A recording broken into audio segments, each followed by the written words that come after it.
Right, so we're going to have a little go at doing our background on the Magnolia once the petals are completely dry. And so I don't want it to be quite as dark as the last one that we did, but I do want it to have interest. So I've just got a nice little, can you see my palette there? I've got a big mix of dark with varying shades of greens and kind of grey blues, and then I've got a nice little puddle of pink, and I've wet my, the background under the right hand petals and up and around and across the top on the right hand side. So I'm just going to drop some pink in here at the bottom there, just to suggest that there might be something else going on down there. Can you see what I've done? Yes, you can. And then I'm going to cut in with my dark, and it's I suppose it's what you call, and I'm just giving my brush a little wiggle there because I know that the stem of Magnolias, that first little part's a lovely, interesting kind of wiggly shape. I haven't put any yellow underwash under here, but I could, and that would make it a richer kind of colour when I did it. See how that's all feathering out really nicely there. So I'm just going to create the edge and the shape of this petal. Now I'm going to the underside of the petal, so I'm going tight to it here. So I'm creating the shape with my brush. Now I'll go around that pink, load my brush up again. And this is a really small bit, so it's a good place to start with your colour. And at the bottom, it's going to be slightly darker than at the top. I think we'll have a bit more light in the top. Just tidying up this edge here, like so. And I'm going to let that, just going to shape that petal around nicely, because this is the end of this section here, right at the edge there. So I've got a nice convenient border there. And then I'm just going to go underneath that red. So there's a bit of a bright red blob there. It's probably a little bit too bright, so I'll wet another brush with really clean water and just drop. I'm just going to drop some water in on top of the pink. So it's going to dilute the pink and create all sorts of goings on. And I'm tipping it back up towards the flower, letting it run. And we know that it will dry a lot lighter than that, and I think that will be fine. And then I'll just drop it back down again. Then I'll just use a brush and I'll re-wet this bit because it's probably dried out a little bit since I wet it, and I'm going to carry on. So I'll keep my paper tilted basically away from where I've already painted because I don't want water trickling back around the corner there. Just tidy that bit up there. I don't want water trickling around the corner and creating shapes that I don't want in that other part. So then I'm going to use exactly the same colour, and I'm using a number, I think it's an 18 brush to do this. It needs to hold a nice amount of pigment, and I'm going to turn this around. It might not be so easy for you to see, but it's much easier for me to paint. And I'm going to go, and you can change to a much smaller brush if you want to get into those little bits. And I'm painting to the top edge of a petal here, so I'm going to leave a little white edge to the top. Dropping it in there, you can see that I'm just creating the shape of that petal. Then I'm going to turn it around again because it's going to be much easier for me to paint this way around. So my tip's going into the right place. Then I'm painting to the outside of this petal. And that petal is quite rolled. So I'm just going to leave a very, very small white edge at that top bit there. And I'm going to drop some more pink in up here. But I'm going to dilute it a bit because I made it a wee bit strong. So I'll put a bit of water in it. I'll just put a little drop of water onto it. It's amazing how much one drop will dilute things. Then I'll just create a suggestion of a shape like that there. And then I'll carry on with my dark. But I'm lightening it slightly. So I'll put a little bit of water in there so that this dark is not as dark as the bottom. And I'm just going to create a nice shape around that petal, like so. And around that little pink bit. Tip it this way. Then I'm going to dip it in water. My brush in water, not back in the pigment, because I want this to be a lot lighter up here. So I've dipped it in water again, my dirty water actually.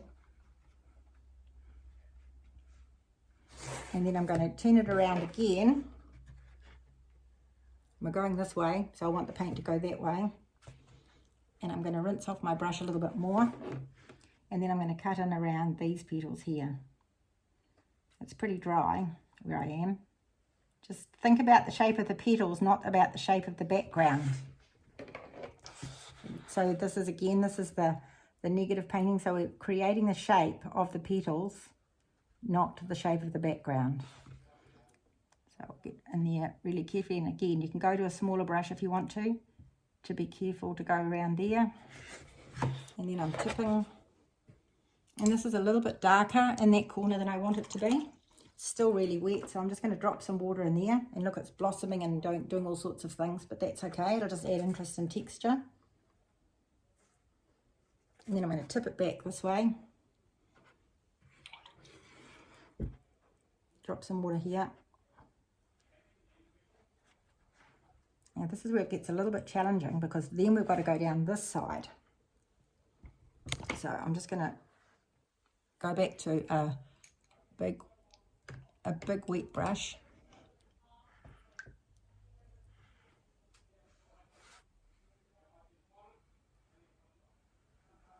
So I'm just wetting this so that I've got a nice wet area for this paint to blossom into. And I'm just keeping like a little beaded wet edge there. And then I'll pick up my pigment again. And it's quite dilute on my brush,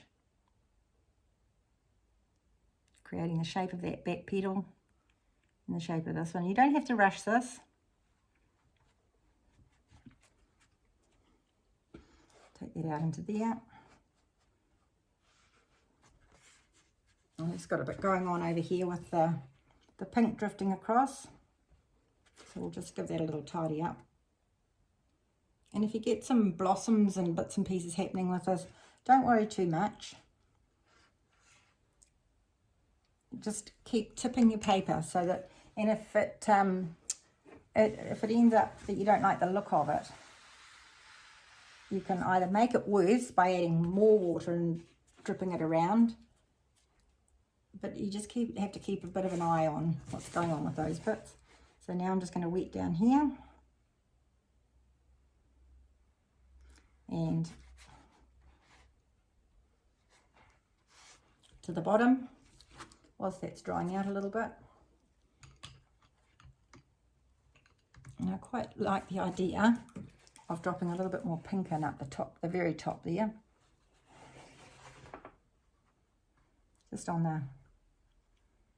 Just as a suggestion of there being something else going on in the background there. Might be a petal hanging down from another flower. And then with my putting on brush, I'll pick up some more pigment and carry on. So I've got you can see I've got quite a lot of water going on there. Probably a bit too much actually. So here's my pigment again. So it's darker, and here I'm defining the shape of this petal and bringing it up to here. It's a little bit dark for there, so I'll just give it a shimmy and a bit of a shape around. You're trying to keep the same colour across the painting so that it feels like it's the same depth of colour on the left as it is on the right. I'll just put a little bit of dark going in there. And then I'll put some more pink in on this side over here. Wet brush.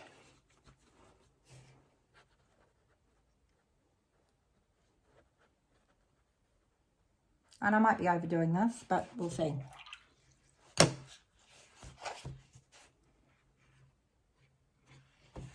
So load up my brush again.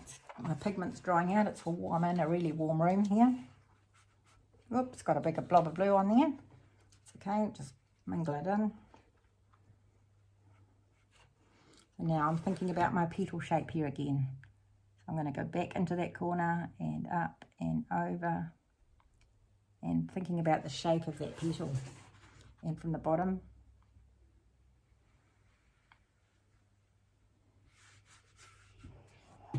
and just keep on tipping it. The water go right to the edge. Now, I'm just looking back here, and I've got a little puddle in here, so I'm just going to wick that up, because that's going to cause a problem there. And here, it has caused a problem, so I'm just going to wet that to the corner with the dry brush, well, almost dry brush. Okay? And what I've done is not perfect, but it'll have to do for now, because you can always have another go if you want to, and you can always tidy up by giving it a nice softening of edges. So I'm keeping this tipped so that my colour doesn't run up into the dry area, and I'm going to get some nice strong pigment like I did on the other side. And I think I won't put pink down this side, or it's going to look too twee. So again, I'm creating that shape of that petal by the negative painting that I'm doing, and around that shape there. I think that's just like a cute little raggy bit of bud that's broken off down there. So keep those shapes nice and rounded, kind of the opposite shape of what you think you need to paint, but it actually is forming the shape of the stem. And I've kept that tilted down that way. So now I'll start breathing again. And there our flower pops out. So in looking at that, I can see that I haven't done a very tidy corner here. This is a bit messy, but the rest's pretty okay. And it will dry quite a lot lighter than that, of course. But we'll let that dry now. And I'm going to keep it tilted this way, just gently, so that my wettest part doesn't roll back into the not so wet part. I'm just wicking up that extra that's happening down the bottom there. And there we are.